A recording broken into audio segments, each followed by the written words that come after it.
Hi friends, I'm Miss Courtney, and today we're going to talk about focusing our attention. And I have Sally here to help me. Hi! You helped me learn how to pay attention. Thank you. Yes, that's right. Last time we did help her learn how to pay attention. Sally, do you remember the 4 steps for focusing our attention? I think I need a reminder. Okay, Sally, you wait here. I'm going to remind everyone of what our steps are. We need to have our eyes watching, our ears listening, our voice quiet, and our body calm. Yes. Do you think you can do those things, Sally? Okay. Eyes watching, ears listening, voice quiet, and body calm. Oh, you look calm and ready, Sally. Now, I have something to show you guys today, and it's inside this box. I don't hear anything rattling around, but there's something inside that's so exciting that I want to show you.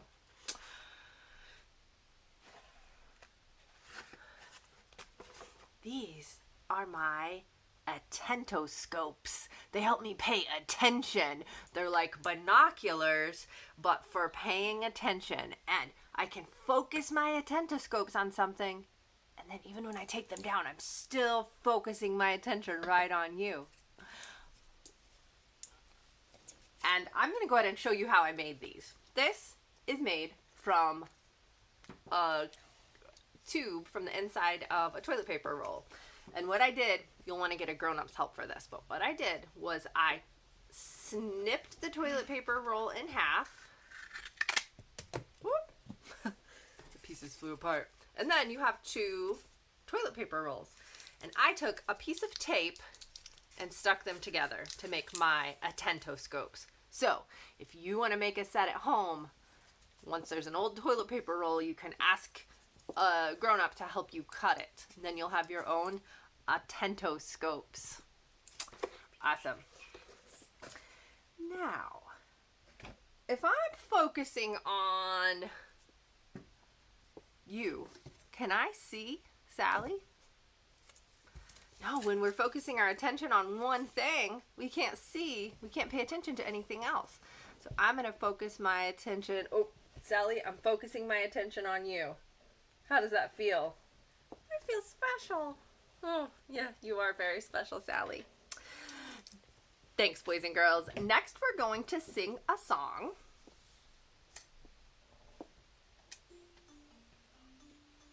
And it's about listening rules. Use our listening rules.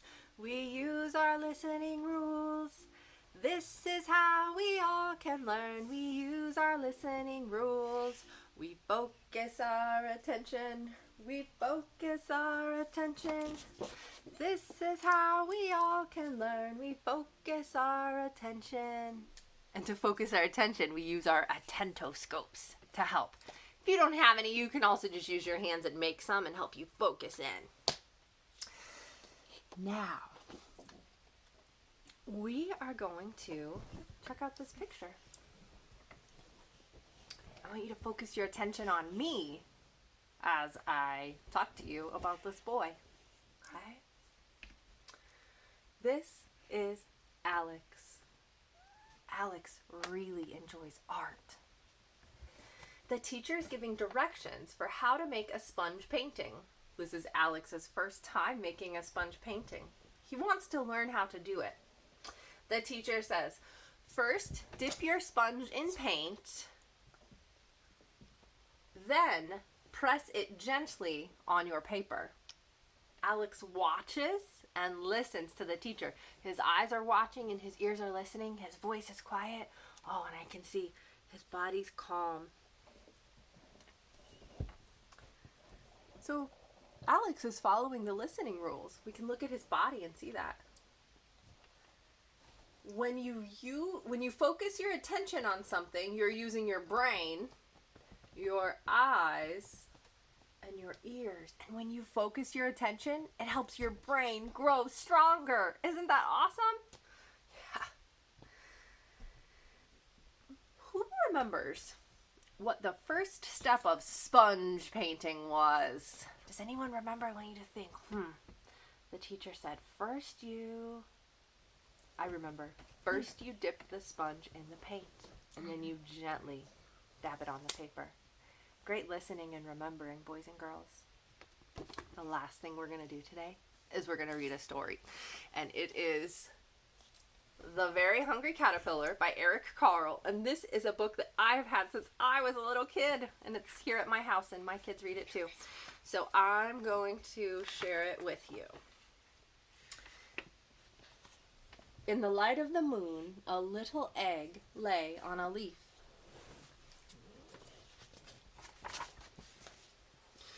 On one Sunday morning, the warm sun came up, and pop! Out of the egg came a tiny and very hungry caterpillar. He started to look for some food. On Monday, he ate through one apple, but he was still hungry. On Tuesday, he ate through 2 pears, but he was still hungry. On Wednesday, he ate through 3 plums, but he was still hungry. On Thursday, he ate through 4 strawberries, but he was still hungry. On Friday, he ate through 5 oranges, but he was still hungry. On Saturday, he ate through 1 piece of chocolate cake, 1 ice cream cone, 1 pickle, 1 slice of Swiss cheese, 1 piece of salami, 1 lollipop, 1 piece of cherry pie, 1 sausage, 1 cupcake, and 1 slice of watermelon. That night, he had a stomach ache. Sometimes when we eat too much food, it makes our tummy hurt. The next day was Sunday again. The caterpillar ate through 1 nice green leaf, and after that, he felt much better. Now he wasn't hungry anymore, and he wasn't a little caterpillar anymore. He was a big, fat caterpillar. He built a small house called a cocoon around himself. He stayed inside more than 2 weeks. Then he nibbled a hole in the cocoon and pushed his way out. And do you know what's going to be on the next page? Oh, can you make a prediction about what's going to be next? He was a beautiful butterfly. The end. Thanks for listening and helping me today, friends. I'll see you next time. Bye.